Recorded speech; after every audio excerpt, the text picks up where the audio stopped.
Hello दोस्तों, नमस्कार दोस्तों। हमारे YouTube चैनल पर आप सभी का स्वागत है। अगर अभी तक आपने हमारा चैनल सब्सक्राइब नहीं किया है तो प्लीज़ इसे सब्सक्राइब कर लीजिए, क्योंकि यहाँ पर आपको सभी विषयों का प्रैक्टिस सेट मिल जाएगा जो परीक्षा की दृष्टि से बहुत ही महत्वपूर्ण होने वाले हैं। यहाँ आपको बहुत ही चुने हुए क्वेश्चन मिलेंगे, ठीक है। तो वीडियो को ज़्यादा से ज़्यादा लोगों तक शेयर करें जिससे और लोगों को फ़ायदा मिल सके। तो क्वेश्चन है, मानव विकास सूचकांक यानी एचडीआई प्रतिवर्ष किसके द्वारा तैयार किया जाता है? तो यह जो है संयुक्त राष्ट्र विकास कार्यक्रम यूएनडीपी द्वारा तैयार किया जाता है। स्वतंत्रता के पश्चात पहले 30 वर्षों में राष्ट्रीय आय की समवृद्धि की चक्रवृद्धि दर मात्र 3.4 प्रतिवर्ष रही। प्रसिद्ध अर्थशास्त्री राजकृष्ण ने इसे क्या नाम दिया था? तो प्रसिद्ध अर्थशास्त्री राजकृष्ण ने इसे विकास की हिंदू वृद्धि दर नाम दिया था, ठीक है। भारत के लिए नियोजित अर्थव्यवस्था नामक पुस्तक किसने लिखी है? तो भारत के लिए नियोजित अर्थव्यवस्था नामक पुस्तक सर एम विश्वेश्वरैया ने लिखी है। तो आप देख रहे हैं इकोनॉमिक्स के इम्पॉर्टेंट क्वेश्चन जो कि हिंदी में है। भारत सरकार की बाजार से ऋण प्राप्त करने की क्षमता रिजर्व बैंक द्वारा निर्धारित किस अनुपात पर निर्भर करती है? तो वैधानिक तरलता अनुपात ESLR पर निर्भर करती है।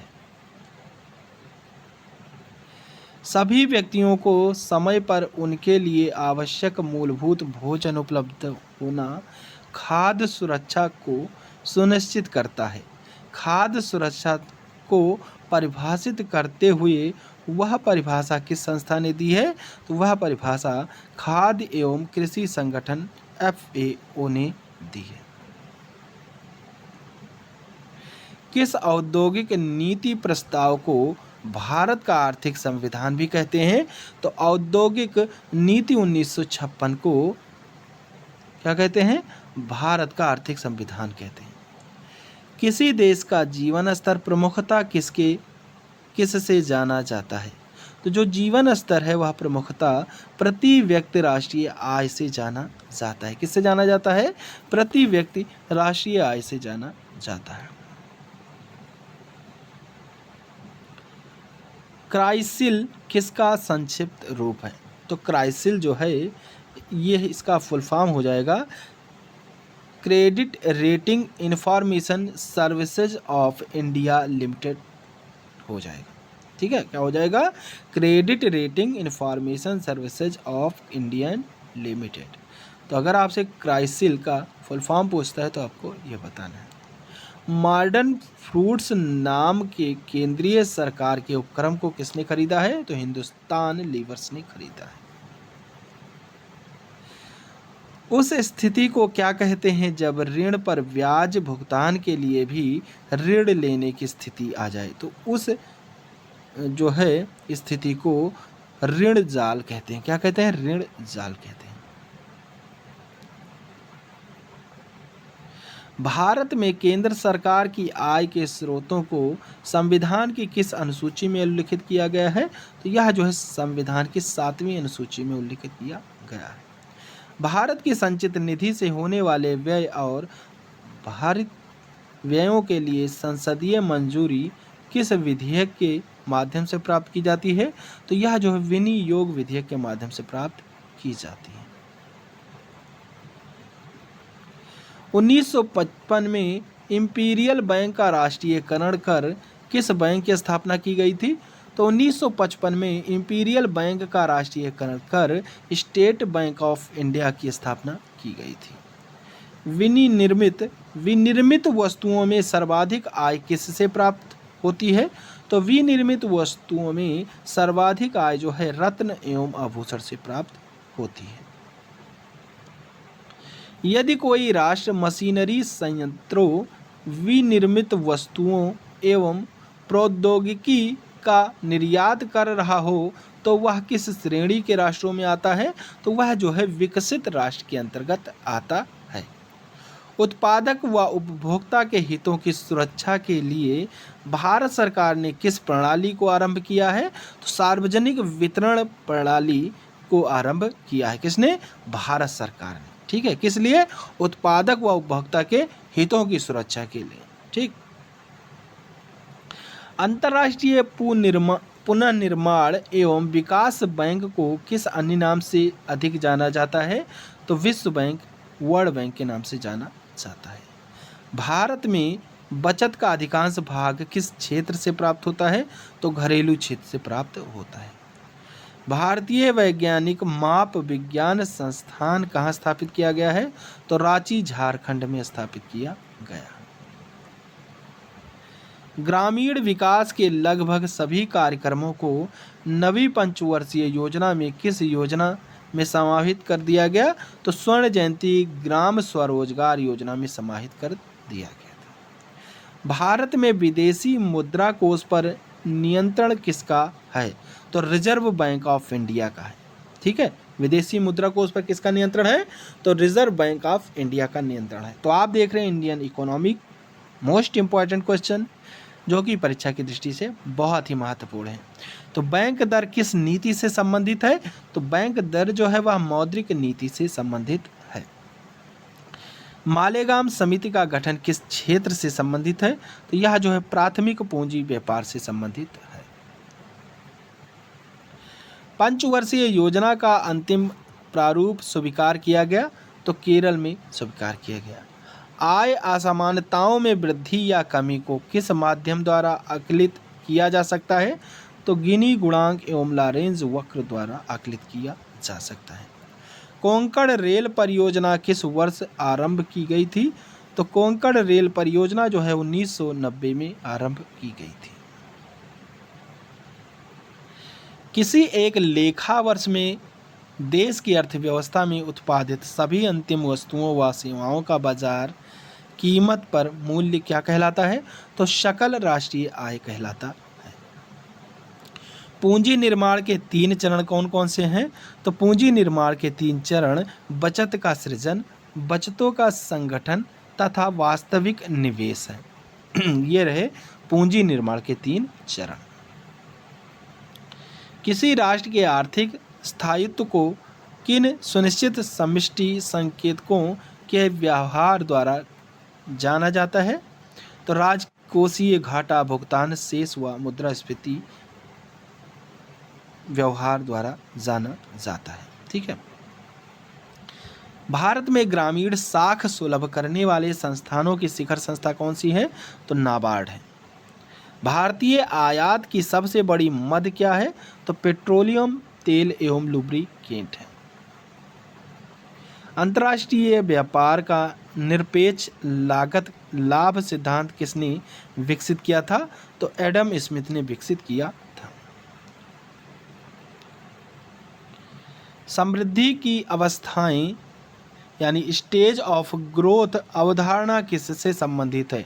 तो यह अवधारणा जो है रोस्टोव से संबंधित है। जब चालू कीमतों पर वस्तुओं और सेवाओं के लिए कुल मांग इनकी आपूर्ति की तुलना में अधिक हो जाती है तो कौन सी मुद्रास्फीति प्रकट होती है? तो इसमें मांग प्रेरित स्फीति प्रकट होती है।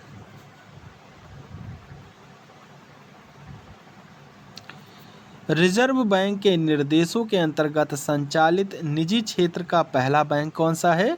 तो यूटीआई बैंक लिमिटेड 1994 है। भारतीय रिजर्व बैंक को बैंकों का लाइसेंस प्रदान करने से लेकर उनके समापन तक के अधिकार किस विनियमन अधिनियम द्वारा प्रदान किए गए? तो बैंकिंग विनियमन अधिनियम 1949 द्वारा प्रदान किए गए। पंचवर्षीय योजनाओं को अनुमोदित करने वाली सर्वोच्च संस्था कौन सी है? तो राष्ट्रीय विकास परिषद है। राष्ट्रीय उपभोक्ता विवाद निवारण आयोग का मुख्यालय कहाँ है? तो दिल्ली में है इसका मुख्यालय। उत्तर प्रदेश का निर्यात प्रसंस्करण केंद्र कहाँ स्थित है? तो नोएडा में स्थित है। भारत में जनसंख्या वृद्धि के संदर्भ में महान विभाजक वर्ष?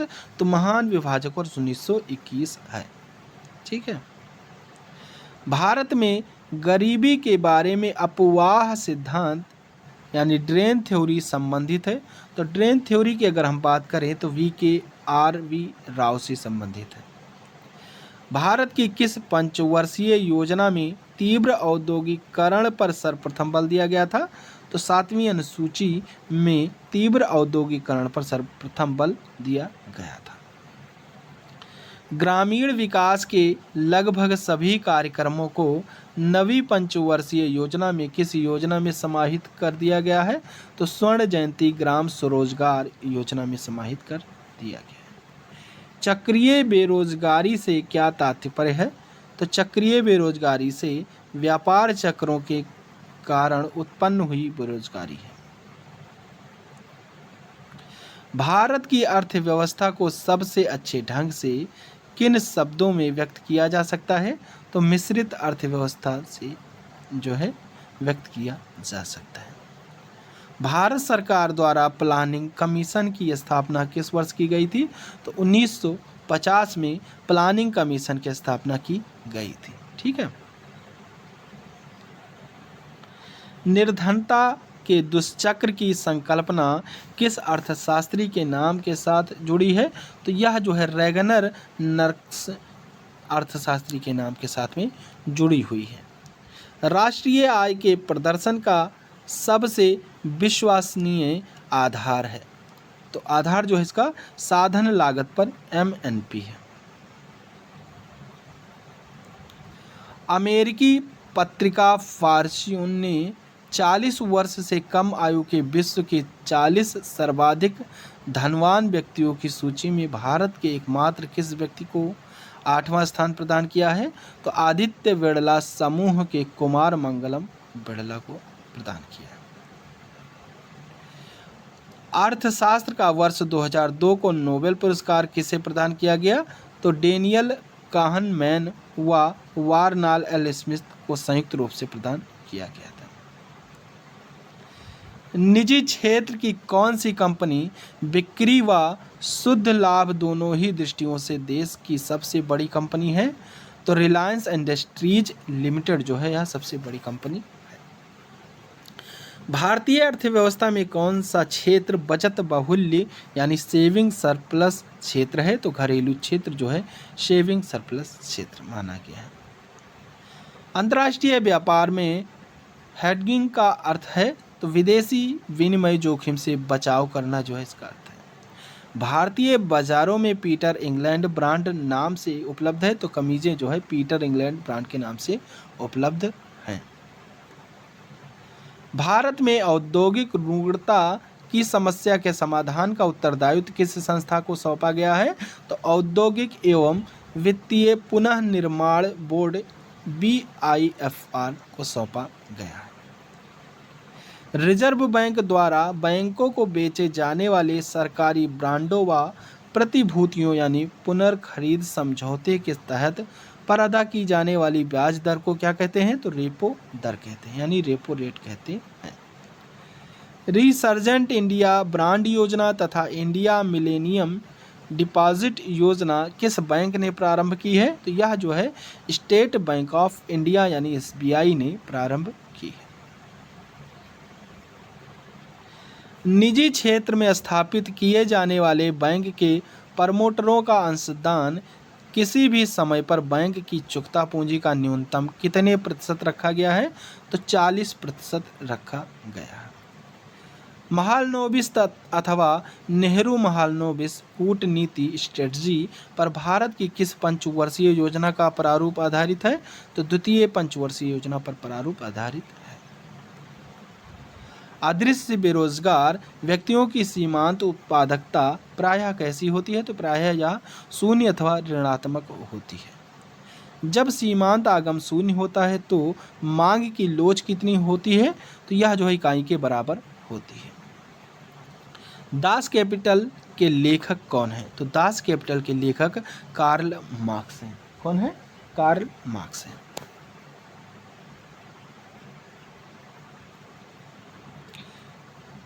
बड़ा धक्का अथवा प्रयास सिद्धांत किसके द्वारा प्रतिपादित किया गया है?